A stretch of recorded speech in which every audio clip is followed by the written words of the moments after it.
Hello and welcome to another 5-minute drawing lesson. Today we're going to do a Brescia Bugatti. So the first thing, as usual, is to draw a wheel. Try to draw lightly. The wheelbase for this one is very short. It's only 1.5 wheels. So if you draw 2 wheels, divide that front one in half, then this will be the centre of the front wheel. Doesn't matter if you don't get your wheels perfectly similar, as long as they're close. So this gap here is now 1.5 wheels. We need a chassis, so a horizontal line in line with the centres of the wheels. Another one just above.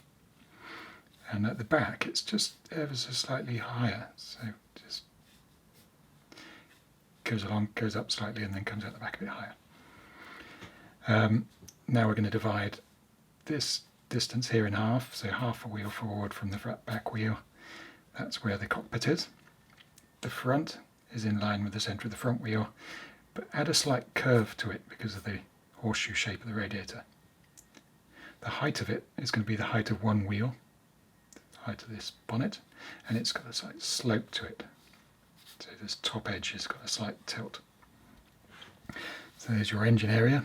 The bit for the driver and passenger, we need a horizontal line just above the back wheel, and that stops just in line with the back wheel, just a little box, so that's where they sit. And then on this platform at the back here, on top of the back chassis, we need an oval fuel tank. Not very good at ovals today. So there's your basic proportions. We can add the floor in, and then underneath on the car that I'm looking at, there's an under tray which has an exhaust, quite a big exhaust sticking out underneath it and coming out the back here. And then another important detail is the steering. I can see the steering arm sticking out underneath there and going to the front axle, which means there must be a steering box there, and that's what the steering column attaches to, and that gives you an angle for the steering wheel. It's quite a good idea to think about what the bits you can't see as well as the bits you can. And then you can see a bit of a seat sticking out there, filler cap, a weird thing that looks like a bike pump, and that's a fuel pump. So the passenger pumps this up and it pressurizes the fuel tank, which has a badge on, sends the fuel to the engine.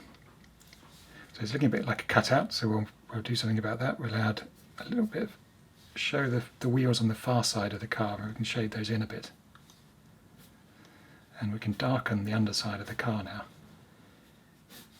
Up to now we've hopefully been pressing quite lightly, because that will allow us to make corrections to mistakes.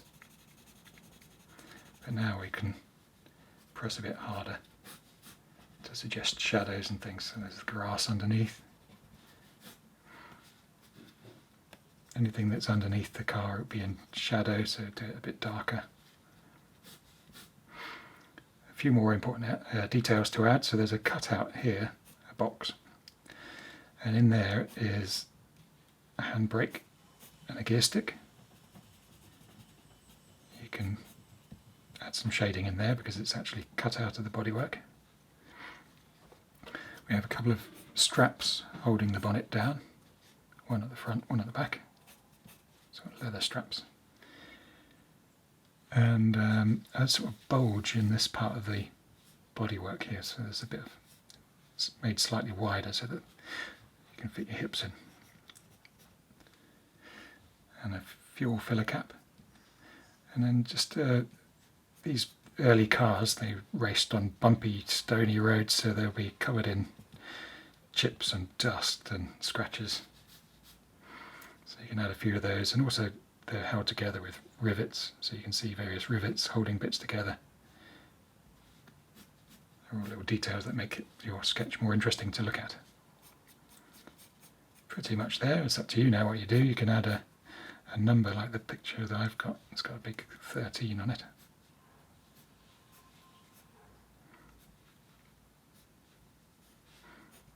Some numbers are harder than others to draw, aren't they? stylized 13.